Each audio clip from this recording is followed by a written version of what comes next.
I try to understand what all of the fuss is about when it comes to Pandora Jewelry, and if it's a viable option as a gift for my partner, or generally for my mom or anyone else who might like jewelry. So just to give you a quick wrap up, Pandora Jewelry, or Pandora, they sell charms, bracelets, necklaces, earrings, a lot of these elements mainly focused towards the female demographic, right?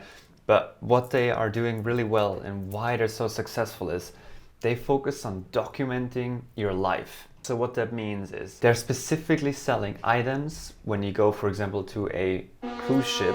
They're selling items that reflect the experience that you had at that cruise ship. And that makes you remember when you went to that cruise ship. So when you go to a jewelry store or a store in the cruise ship, as an example, you'll likely find a small charm. This is how the charms looks like, and I'll get into more detail in a second. Or another example is when the royal family in the UK had their child. What Pandora has done is they made their own royal family charm to reflect that this happened. And you can imagine how many Brits have purchased that item, right? Pandora has hundreds of these charms, and their messaging is specifically around self-expression through personalization, right? So you want to reflect of what you've done in your life. And that is really interesting because you kind of celebrate your experience that you had.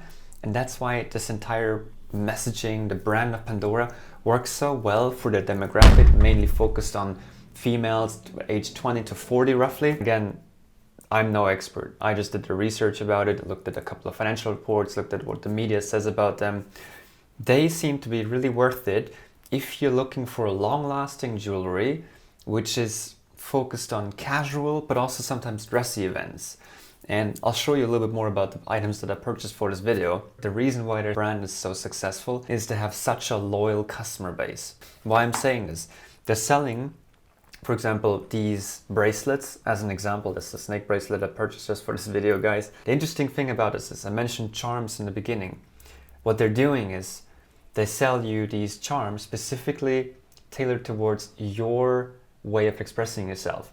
So my partner, for example, who I had in mind when I purchased this item, she has a dog, or we have a dog. And obviously I want to buy and reflect that, we have a dog. This is the interesting thing with Pandora. You look for charms that reflect what you stand for, your values as well. And that's why they're so successful. You can change these however you like every day as well. I see lots of people, especially in YouTube world as well, who have dozens of these bracelets. But I did notice this bracelet is actually really heavy. And I can imagine, because I bought now 2 charms and a pin basically to put together. If you buy roughly 4 to 5 charms, which is the average and how many people purchase for one bracelet. And I do have to say, just looking and holding this item in my hand, it's already a little bit heavy, but you can definitely see the quality behind it.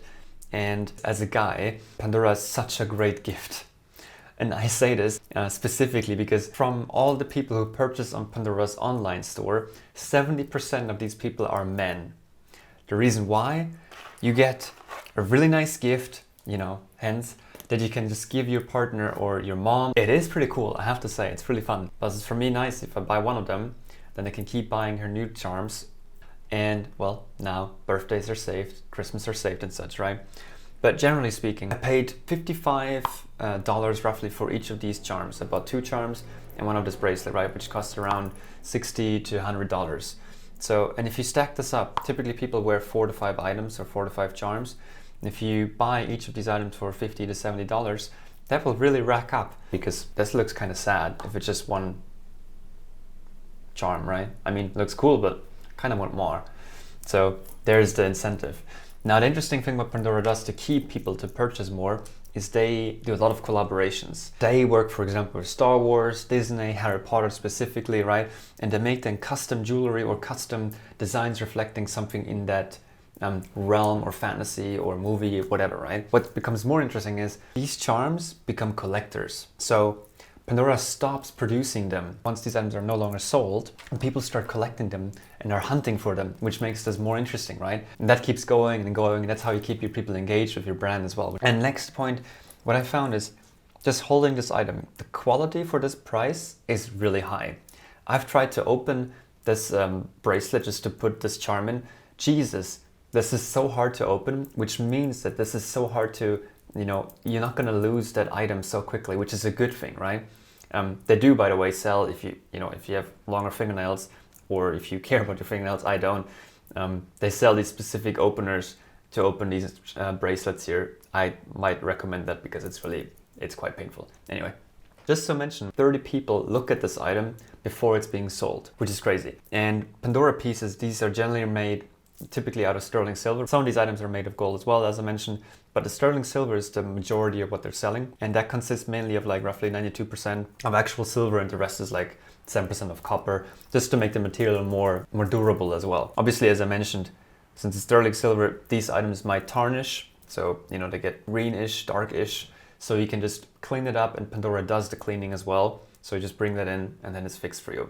Kind of cool. What's also really cool is the brand and the company, their values are so perfectly aligned to what the people who are buying them stand for as well. So they care about sustainability, they care about treating people right, specifically, you know, because all of the manufacturing is done in Thailand, as you can see from this label here that I purchased as well.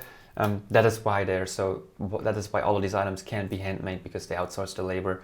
Not just the people doing the manufacturing, but also the people in the stores are super well treated, according to what I've seen so far.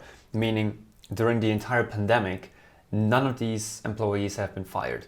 They had to close 2,700 shops during the pandemic, and none of the 26,000 employees got fired because of the pandemic, which is pretty cool. The next thing, they've also decided, and that just reflects how much they focus on environmentally friendly elements, or, you know, a greener planet.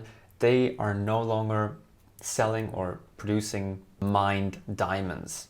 So they're completely going towards the trend of using lab-grown diamonds, which are so much more environmentally friendly. The next thing, what I found is their packaging is super environmentally friendly. So if you look at this, for example, as I said, I've ordered this here basically just for this video. All of this recycled paper, right? Super cool.